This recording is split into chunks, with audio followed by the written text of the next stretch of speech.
Before hundreds of neo-Nazis descended on Charlottesville, Virginia, for the Unite the Right rally in 2017, they gathered in person and on Discord, meticulously planning the deadly event which has since been seared into American history. On Discord, attendees coordinated rides, planned chants, discussed Virginia laws, and talked about what gear to take. Leaders and planners of the rally answered questions, laid out its philosophy, and told participants to be ready to die for the cause. "We are angry. There is a atavistic rage in us, deep in us, that is ready to boil over. There is a craving to return to an age of violence. We want a war," Andrew Anglin, the founder of the neo-Nazi website Daily Stormer, wrote in anticipation of the rally. As it got closer, the rally took on new meaning. Organizers, like Anglin, wrote that it was no longer just about fighting to stop the removal of the city's Robert Lee's statue. Now, it was something much bigger, a rallying point and battle cry for the rising alt-right movement. Charlottesville had to reclaim its narrative after Unite the Right rally. June 7, 2002. The chats, along with a mass of additional evidence, showed that the violence on that August weekend was premeditated. Attorneys for those injured and traumatized by the rally argue. On Monday, more than 4 years after the rally, the argument will be made in federal court, as attorneys for 9 people injured on August 11 and 12, 2017, seek financial compensation from about 2 dozen organizers in a massive civil lawsuit. The case, the first major civil suit to be tried under the so-called Ku Klux Klan Act in years, could provide a model to hold those who incite right-wing extremist violence accountable, possibly changing the common understanding of who bears responsibility for violence. White nationalists march at the University of Virginia on the eve of a Unite the Right rally in Charlottesville in 2017, Alejandro Alvarez, Reuters file. The plaintiffs are suing organizers of the rally under the Enforcement Act of 1871, often called the Ku Klux Klan Act, claiming that the defendants violated the act in a conspiracy to harm people of color and Jewish people. The act allows those whose rights have intentionally been violated to bring civil suits against the perpetrators. Among the evidence at the core of their argument are leaked conversations from the organizers' Discord, which they will argue proves that the event was premeditated and therefore illegal. There are certain cases where the best strategy is truly just to tell the jury what happened. The facts in essence speak for themselves, said Karen Dunn, one of the lead attorneys for the plaintiffs. Many people think they know what happened. They saw video of the torch march and video of the car attack. There was so much going on beneath the surface, and we have spent the past couple of years collecting a mountain of evidence.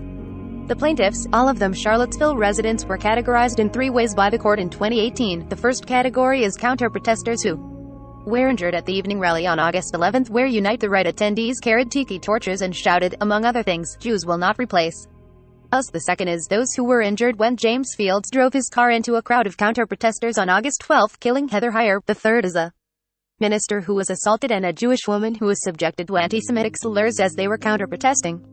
From the archives, Unite the Right rally in Charlottesville, August 12, 201,906-32. Amy Spitalnick, the executive director of Integrity First for America, the nonprofit organization backing the suit, said the goal is to find justice for the victims and bankrupt the defendants. The violence that happened 4 years ago was not an accident, Spitalnick said. If the plaintiffs succeed, she said, it could provide a model for how you can hold extremists accountable and show others that stoking extremist violence will create very serious financial, legal and operational consequences. The defendants' argument is simple. The organizers and the attendees were exercising their rights to free speech and assembly guaranteed by the First Amendment. Whether you liked what they were saying or not is irrelevant. The defendants filed a motion to dismiss the suit, which U.S. District Judge Norman K. Moon rejected in 2018. While the court acknowledges the weighty First Amendment interests implicated by the Unite the Right events, plaintiffs here have plausibly alleged conduct that lies close to the core of the coverage intended by Congress when it passed the Ku Klux Klan Act to address violence against racial minorities. Moon wrote, the court did dismiss one defendant. The First Amendment protected their right to protest the renaming of the park, even if motivated by racist ideology, but it does not protect against violence, Moon said. 2 of the defendants, Jason Kessler and Richard Spencer, gained significant notoriety during and after the protests. Kessler, a white nationalist who organized the rally, is a former member of the Proud Boys. He applied for the permit to host the August 12 rally. Spencer, also a white nationalist, planned the August 11 rally. He has said he is unable to afford a lawyer for the trial and is representing himself. Asked by phone Tuesday whether he was available for comment, Elmer Woodard, who is representing many of the defendants, said, no. Woodard responded no, again when he was asked to specify which defendants he was representing. Other attorneys for the defendants could not be reached for comment. Rescue workers moved victims on stretchers after a car plowed through a crowd of counter-demonstrators marching through downtown Charlottesville, VA, on August 12, 2017, Charlottesville Villa, Getty Images file. The trial begins Monday in the Western District of Virginia. Moon is handling jury selection. Opening arguments are expected to begin soon after. The case has been a long time coming. The suit was first filed in October 2017. Moon rejected a defense motion to dismiss the case in 2018, but he did dismiss own plaintiff. Since then, defendants have been sanctioned and found in civil contempt for failing to cooperate.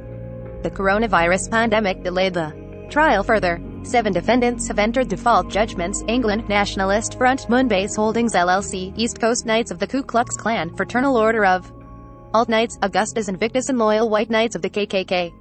The plaintiffs' attorneys said their main objective is to find justice for the victims.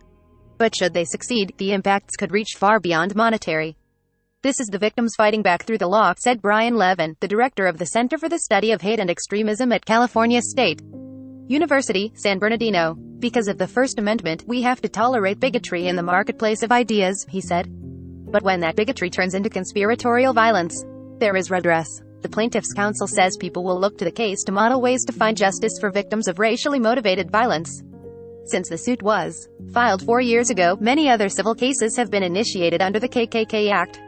I didn't really realize there would be a veritable renaissance of KKK Act litigation in the country, said Robbie Kaplan, the other lead attorney for The ultimate goal is not only to get verdicts and judgments for our clients, Kaplan said, but to create the pressure that is required so that nothing like Charlottesville or even like January 6th ever happens in our country again.